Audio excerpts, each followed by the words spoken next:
Okay. Good afternoon, LinkedIn. So excited today.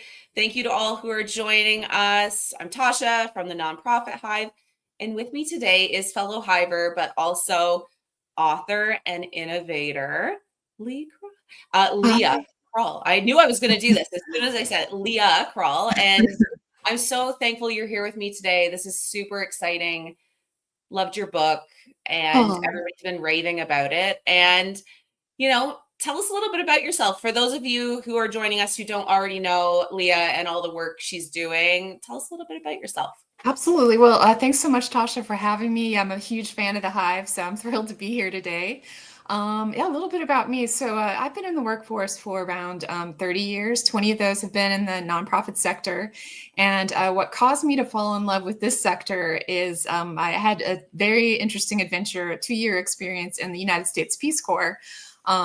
So I had been working in the for-profit sector, but I'm just like, this is okay, but something's missing. And so, yeah, I lived in 2 years in Jamaica, and worked alongside a lot of nonprofit heroes, and that just really turned my head. And I thought, if there's some way that I could take the cool things that I did learn from the for-profit world, but try to apply it in order to help these amazing nonprofit heroes, I would love to be able to do that. And so I have found a way to do that. And I've been enjoying working with nonprofit heroes for these last 20 years, and wrote a book about that, Innovation for Social Change. So I'm really excited to talk more about that with you today. Awesome, awesome. And I can see already some people dropping where they're from in the comments. Shannon, Stephen, thanks for joining us. Anybody else would love for you to pop your name in, where you're coming in from today.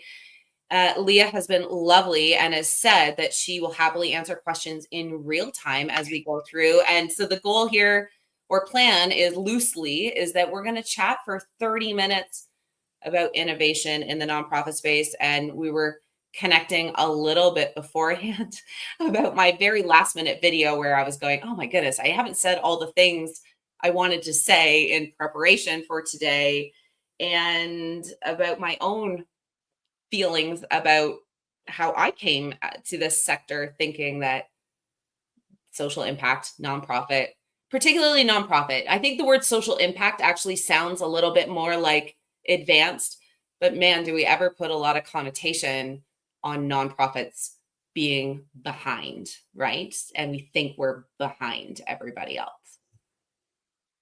Yeah, I think about I can see why that is, coming from, having spent time in the for-profit world. And if we just, I think if you stop the average person in the street and just said, when you hear the word innovation, what do you think? I think the for-profit world is probably what comes to people's, top of mind. And you think about all these, inventions or innovations from the for-profit world we love, like the iPad, or like you go to the dentist's office and they're printing off a crown right on the spot with a 3D printer, or now with my phone, I can just deposit checks. I don't have to actually physically go to all these things that we love. And the for-profit sector is really large. We're Yeah. surrounded by it. So I think that also might be part of it.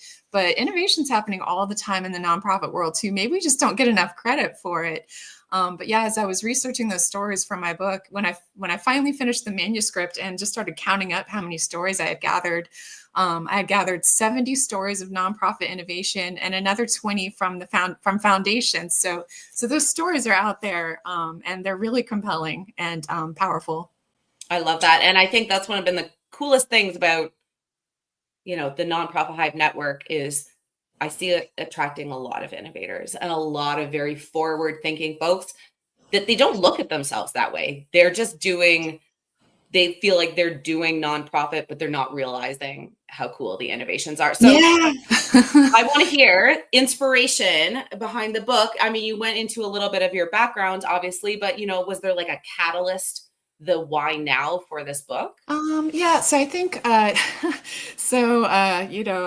a little embarrassed to say that I was at a nonprofit and my executive director approached me to write the book. So I'm a little embarrassed that it wasn't me pitching him. He saw it before I did. And so, I was really passionate. I was really enjoying working with nonprofit teams, doing a lot of whiteboarding, facilitating, helping them things like theory of change or program design or measuring success. And I really enjoyed that. And I had all sorts of like really kind of over the top creative PowerPoints. Like I'd work in Lord of the Rings or Minions, right? As just fun themes as I was trying to teach these things. And I had a real passion for it. And so my executive director's like, hey, Leah, I've been hearing all these good things about these workshops of yours. Why don't you put it into book form and you can do it on our time? And I about fell over. I'm like, let me think about it. Yes. You know, I mean, that's just a dream come true. And so I thought, you know, I don't know if I'm going to get a publisher. I've never done anything like this before, but I'm definitely going to jump at the opportunity. And if I never find a publisher, all this material that I gather will just make my workshops that much better. So I tried not to sweat it. But then the pandemic happened. We were all sent home. And so that kind of gave me some quiet space, you know, to interview people, gather more stories. And so putting the book together, all in all, took about 2.5 years, and it kind of changed shape as I put it together. Like originally I was thinking, I'm going to write a book about nonprofit effectiveness because that's the work that I do. But as the story started, I just saw this pattern sort of emerging and really great stories around the theme of innovation. And so the book kind of took a turn in a good way, and very happily found a publisher. Yeah, it's been out. It'll be 2 years this December, and a lot of traction. I'm just so happy with, you know, audience interest and questions, and people really love the stories, and it's very accessible. You know, it's not an ivory tower academic. It's really written for, you know, practical people neck deep in the work of nonprofits. So. Absolutely. And if anybody doesn't know the beautiful cover of this book, it's so good.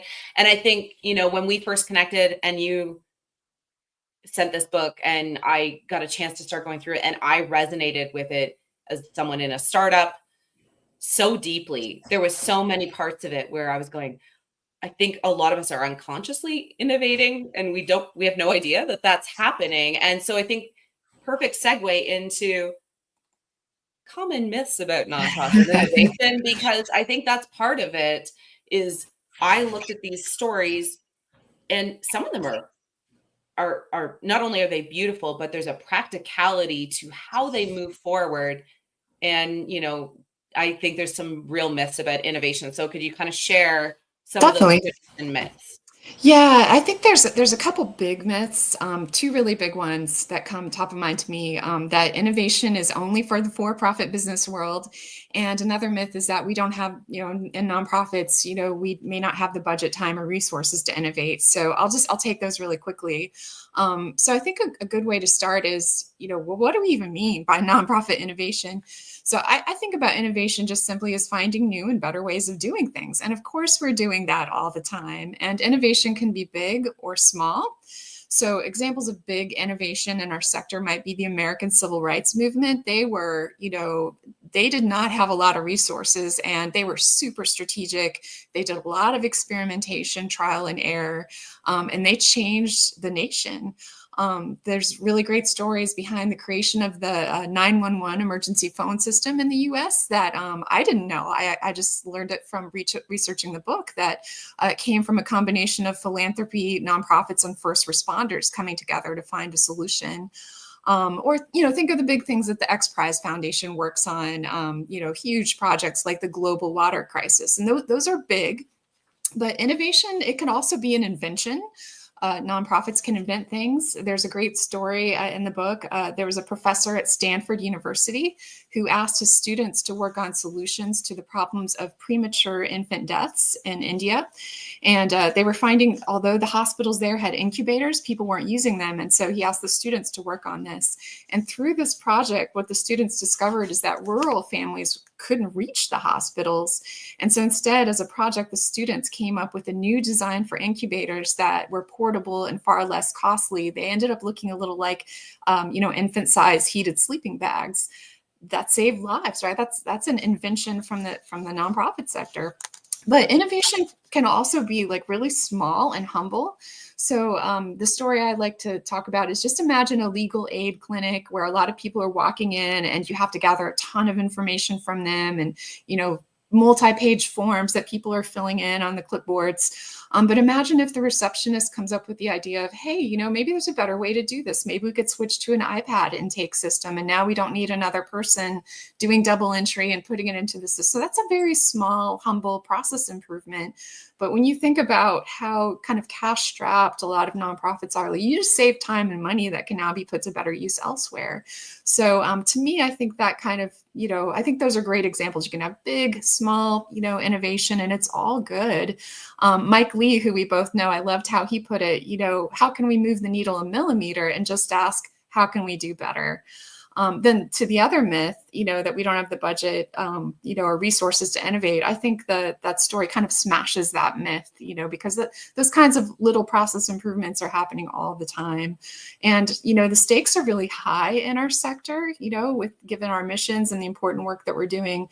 So I would argue that we really need to be our innovative best. But Tasha, I see questions in your eyes, so you don't have to buy in. I know you. No. I love it. I love it. Do you think, I always look at, there's so many conversations right now surrounding nonprofit culture, which this is not supposed to be a nonprofit culture conversation. But I do think some of that reframe discussion about like almost owning the title of innovator, right? Like owning the title. Yeah.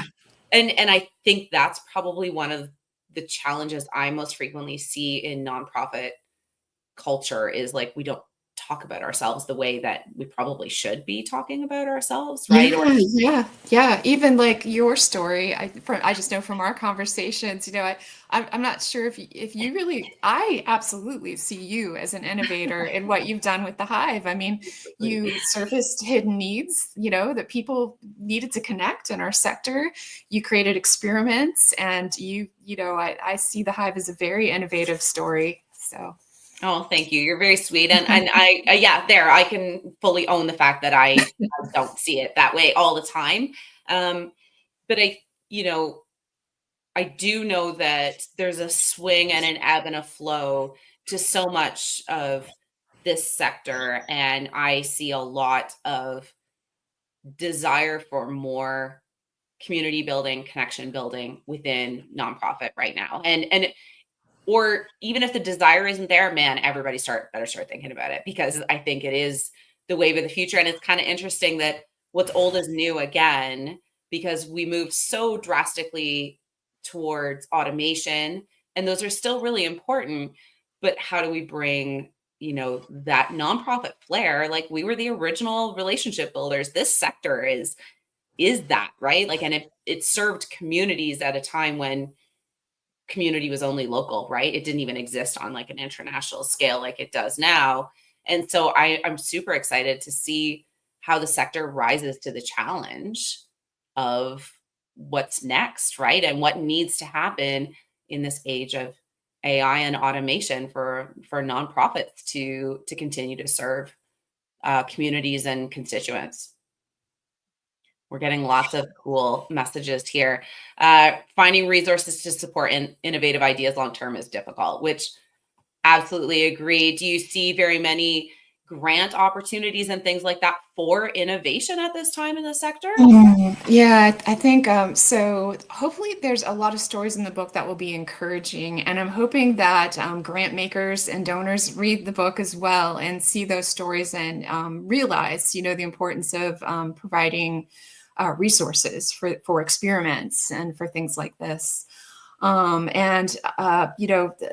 Just mentally thinking through some of those stories in the book, like story after story, like Alcoholics Anonymous, the Southern Christian Leadership Conference, and the Civil Rights Movement, like all super, we know their habitat, right? We know now how innovative and impactful those organizations are, but many of them had the same struggles. They started out super small, no resources, right? Just kind of struggling, but they had the germ of an idea, So Yeah. my hope is that folks read those stories, use those stories in their arguments, as you're talking with possible donors, or look, here's what we could do. And this has been done, I think hopefully that will encourage folks, those stories. Yeah. So I'm going to, to people in the comments as well, if you have a way that you're bringing innovation into your DNA, please throw it in the comments. I'd love to hear it. But, from your perspective, like, the how of innovation for nonprofit organizations, what does that look like in your mind? Yeah, so the way I structured my book kind of in three sections. And so this is the middle section of the book. The first section is a lot about kind of ideating, helping teams, helping nonprofit teams kind of bring their good ideas up to the surface. So that first part of the book, a lot of design thinking, thought exercises, a lot of fun. It's kind of the sexy part of the book. The middle part of the book then gets into the how, what I would call organizational design. So if you're like a process and systems nerd like me, you'll like this part of the book. But it's, you think about the many things that feed into how our workplace functions in reality, like what do our processes and systems look like? Who in our nonprofit gets to make decisions and why? Are we top down or bottom up? Are people really empowered? So one of my favorite stories of that comes from Mayo Clinic. I think Mayo Clinic might be the best nonprofit hospital in the world. And they're really famous for finding innovative solutions for people who are very sick. And the reputation did not happen by accident. In interviews, team members will say that good patient outcomes are because team members are empowered to carry out their organizational values. And one of those values is the needs of the patient come first. And they really live this, like they're serious about building this into their systems. And so team members are trained, empowered, and encouraged to put those values into practice. And it becomes part of their workplace culture, guiding all decisions, big or small. So a great story from that is the Mayo night staff were concerned about how noise can interrupt a patient's sleep, which is so important to the healing process. And so the night staff came up with this idea to conduct noise studies, which then led to designing quieter flooring, quieter wheels on food carts, lower decibels for overhead paging. To me, I mean, they have many, many stories like that in their organization. And I just think that's great examples of innovation and bottom-up empowerment. And what we can learn from stories like this is how it's intentionally designed and it's not accidental. And so that whole middle section of my book includes chapters on things like workplace culture, how metrics can either help or hinder innovation, how the donor-grantee relationship can help or hinder innovation. And so how we design all those things, are so important. And that's, to me, that's really the how, is kind of unpacking that and thinking very intentionally about each of those things. I think that's just absolutely fascinating. And I love that you use the term like bottom up approach, right? And I know my friend Carlos is on this call, and maybe some of this is probably resonating with him because we've been talking about community building recently. But I do think, there's some shakeup needed, not just in nonprofit, but across many sectors where, listening at the ground level of what's happening is a really cool place for innovation, right? Like it's an amazing spot because often these are the people who are actually employing the processes, actually out in the world, putting it into action. And we actually had one of our Hive members that I connected with recently, and they serve communities in Uganda, and it's a refugee area. And one of the things he was talking about, because he's a program director, he's helping educate, do some amazing work. But as I got him talking about what he's seeing there, what's happening, he's going, I really feel like, there's all these refugees that are all these plastic water bottles are being sent. And I see the increase of all these plastic water bottles from all of these wonderful programs being put out by Red Cross and everything to help with refugees. And we have no plan for what we're going to do. The government has no plan for what to do with all this plastic and what is that going to cause in the future. And you can see him seeing a problem because he's there, right? Right. And I put him in touch with another nonprofit I know who's doing some crazy cool things in Indonesia with recycling of plastics.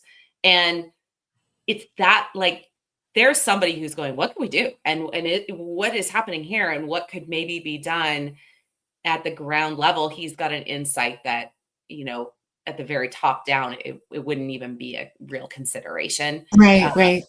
To Yeah, satisfy yeah. the planned need, right? Like the planned need is getting water to refugee settlements, clearly an important need. But what happens next, I think, is going to be is that next step in the DNA of constantly going, okay, now what, right? Or what's next, I guess. Yeah, and it sounds like, he's at the front lines, he's there, he's embedded with folks, he's seeing things with his own eyes, just like the Mayo Clinic night staff, right? That idea didn't come from the board of directors or from the executive director, right? Those are the people working every night, seeing people sleeping and being immersed in that. So, yes, I agree. Yeah, lots of great comments. I love coming in here. If you have some innovation at your nonprofit, please put it in because I love hearing about what people are up to. Lots of great folks jumping in.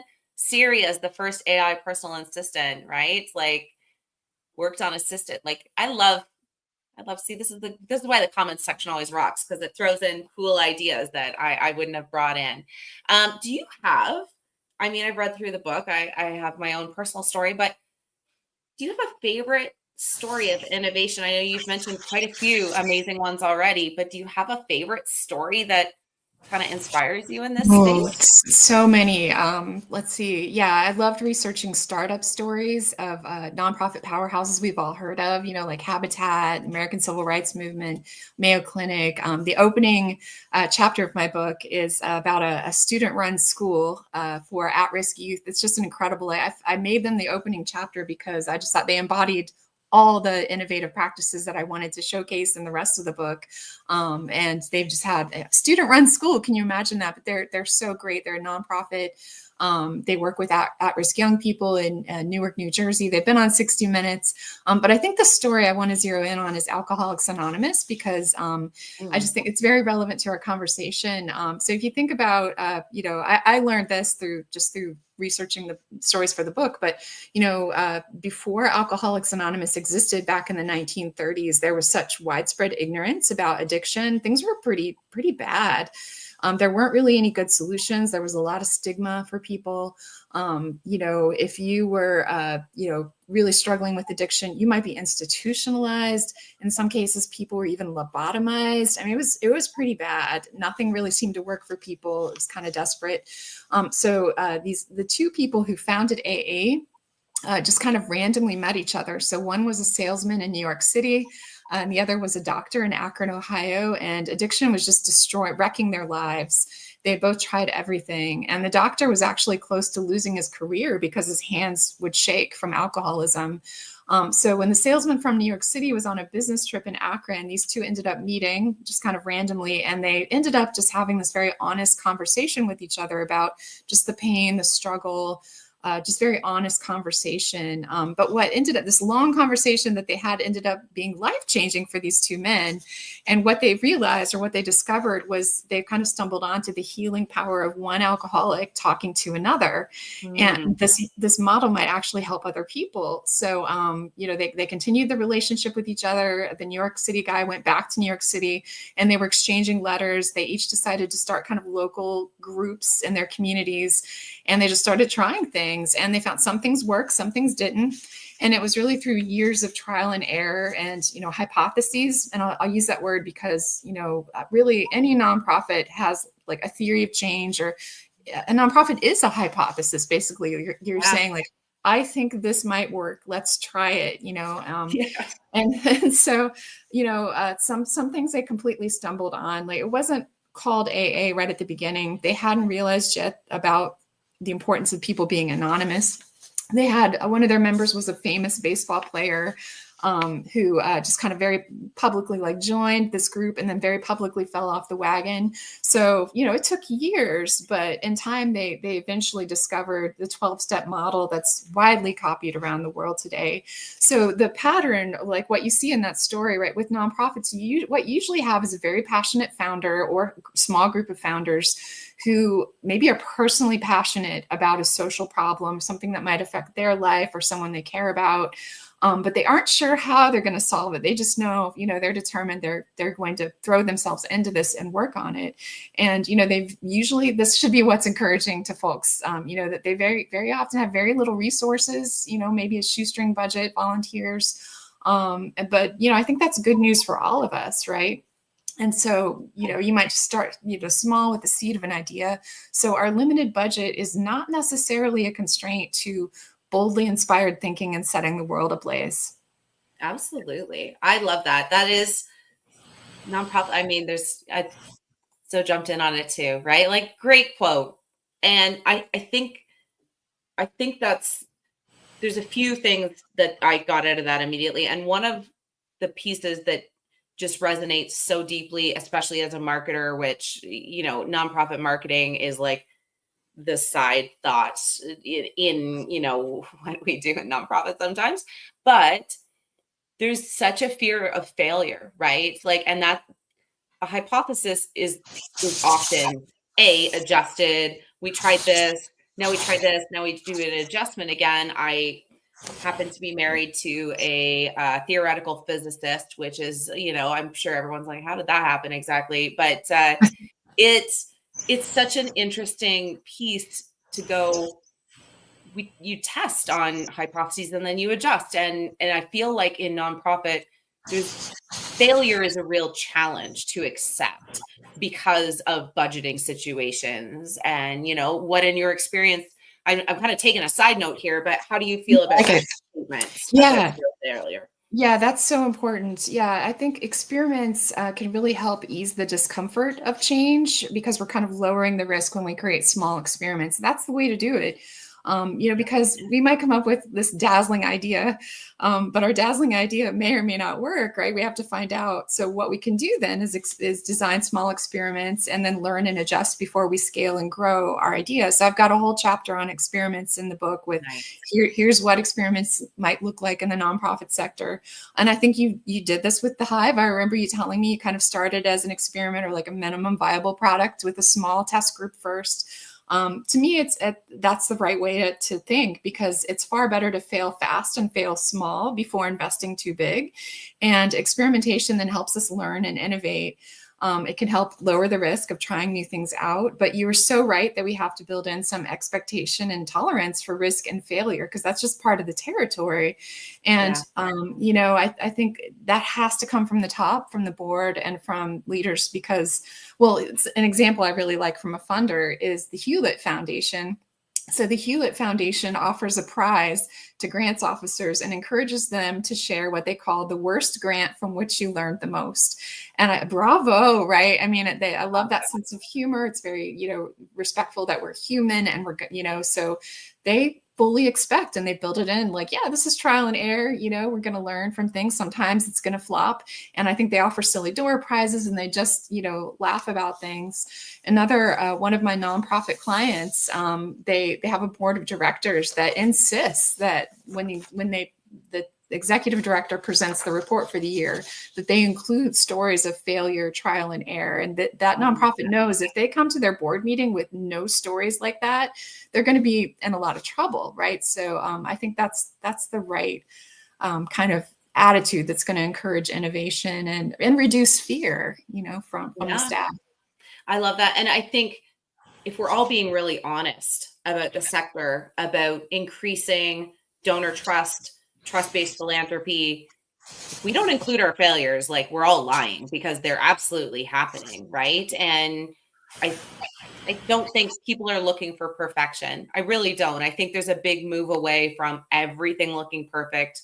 I mean, I do know that some of what is resonating about the Hive and even how we talk about things is really calling out here's the challenge and here's potentially how some people have found success, but more people are going to share about the things that were hard in this safe space, of talking about nonprofit, because we've all been there. And anybody who says they haven't, I kind of like question whether they're telling the truth, right? Yeah, I can jump on that too with that. So one thing that surprised me as I was researching the book, so I knew I wanted to find success stories, but failure stories too. They were both important. It was so hard to find stories of failure. Like they're really buried.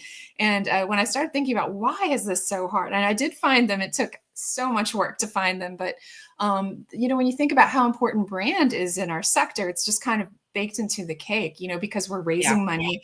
So when a nonprofit has a failure, like everyone gets embarrassed, like even donors are like, I don't really want people to know, that I invested it, gave money to this flop over here.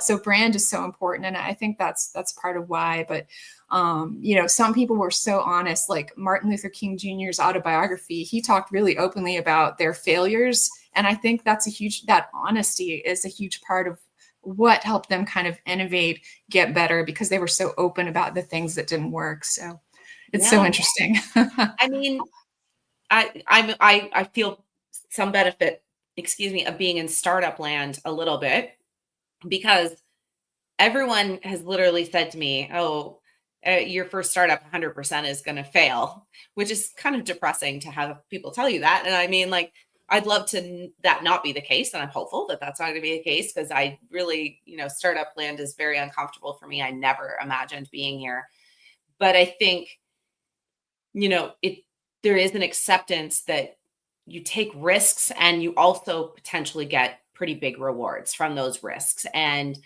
it's almost, the whole sector tries to insulate itself from risk for good reasons oftentimes, but it also then means that your chances for great rewards are also very low, right?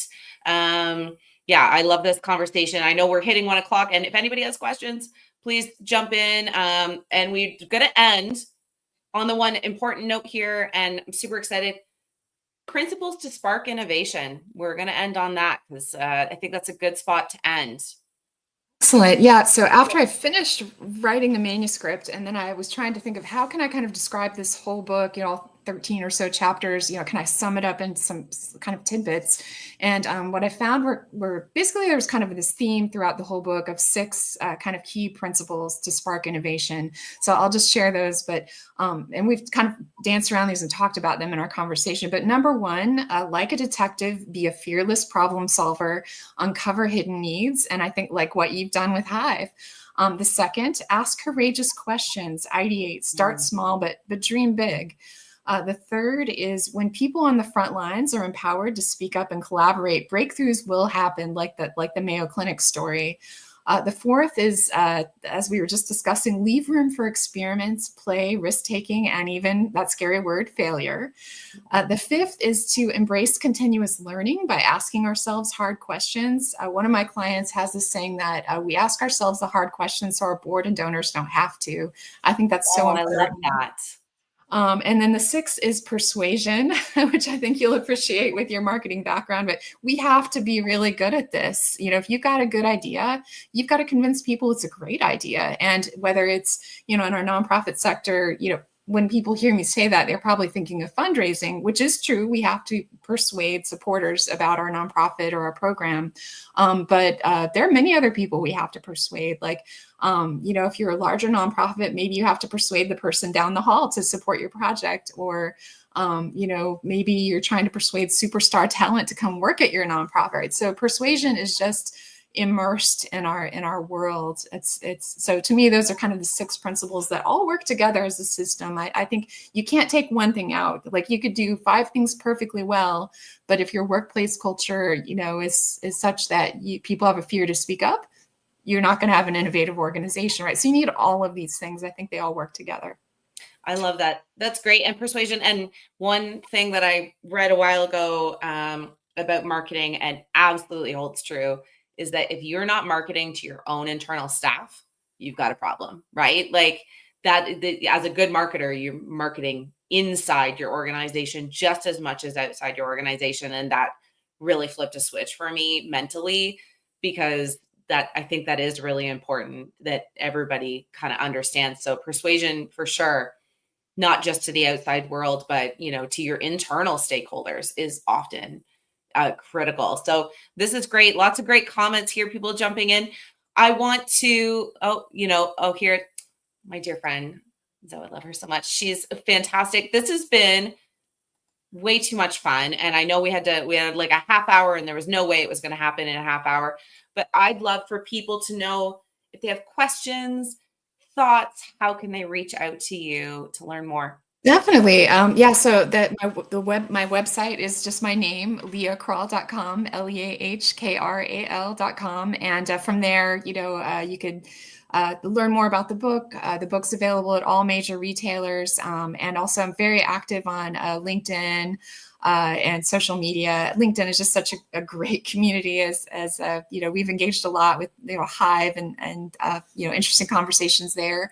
And also I blog about these topics regularly on Substack, but my website, leahkrall.com, is kind of the landing board where you can find all these other things. So yeah, absolutely feel free to reach out, engage. And, I love just posing questions about these things on LinkedIn and just seeing the conversation from the community unfold. So totally welcome your connection.